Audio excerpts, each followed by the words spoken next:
স্বামীর কলিজায় লাথি দিয়ে কখনো কাবিনের টাকা এনে আপনি সুখী হতে পারবেন না।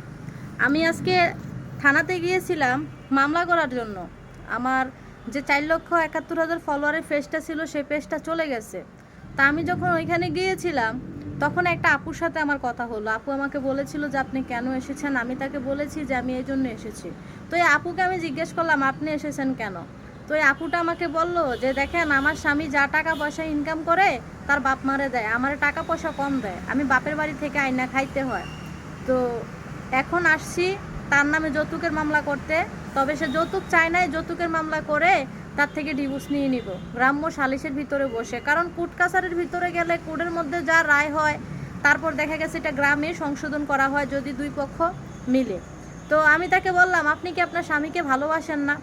তো সে প্রতি উত্তরে বলল হ্যাঁ আমি আমার স্বামীকে ভালোবাসি, তবে আমার কাবিন 3 লক্ষ টাকা। এই 3 লক্ষ টাকা যদি আমি আনি, হয়তো অন্য জায়গায় একটা অবিবাহিত ছেলেকে যৌতুক দিয়ে বিয়ে বসলে সেই ছেলেটা হয়তো আমাকে ভালো রাখবে, ভালোভাবে ভরণ পোষণ দিবে, খাওয়াবে, আমার জীবনটা সুন্দর হয়ে যাবে। হয়তো আমি একটা অবিবাহিত ছেলেকে বিয়ে করতে পারবো। তবে আমার বাবা মা বলেছে যদি আমি আমার স্বামীকে ডিভোর্স না দেই তাহলে তারা আমাকে কখনো মেয়ে বলে পরিচয় দিবে না। তা আমি আপুকে অনেকবার বুঝাইলাম যে দেখেন আপনার যেহেতু ছোট ছোট 2টা ছেলে আছে, আপনি এই কাজটা ভুলেও করবেন না। আপনার বাপ মা যদি আপনাকে পরিচয় না দেয়, অন্তত আপনার স্বামীর জন্য আপনি গার্মেন্টসে হলে কাজ করেন, পড়াশোনা থাকলে ভালো চাকরি করেন, প্রয়োজনে টিউশনি করেন, স্বামীর সংসারে পড়ে থাকেন, দেখবেন সম্মান পাইবেন। আপুটাকে আমি অনেকক্ষণ বুঝাইলাম, জানি না পরবর্তীতে সে কে ডিসিশন নেয়, কে সিদ্ধান্ত নেয়। তবে তবে এই সমস্ত লুবি ফ্যামিলিতে যদি কোনো বিবাহিত আপু হয়ে থাকেন, বাপ মার কথা শুনে কখনোই স্বামীর মনে আঘাত দিয়ে তাকে ডিভোর্স দিয়ে চলে আইসেন না।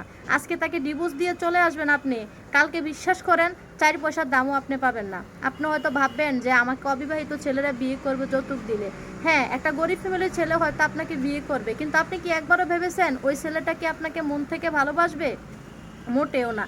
কারণ একটা ছেলে ফ্যামিলির অবাধ্য হয়ে যখন জোরপূর্বকভাবে আপনাকে বিয়ে করবে তখন সে আপনাকে কখনোই মন থেকে ভালোবাসবে না। হ্যাঁ, ভরণ পাবেন, পোষণ পাবেন, সব কিছু পাবেন, কিন্তু মনের ভালোবাসা কখনোই পাবেন না।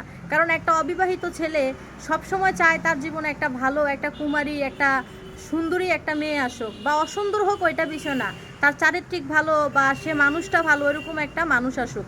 কিন্তু আপনি যখন একটা ডিভোর্সি হয়ে 2টা সন্তানের মা হয়ে তার কাছে যাবেন সুখে থাকার জন্য, বিশ্বাস করেন আপনার জীবনে যদি সুখ লেখাও থাকে, অন্তত আপনার স্বামীর মনের অভিশাপে আপনি কখনোই সুখ পাবেন না।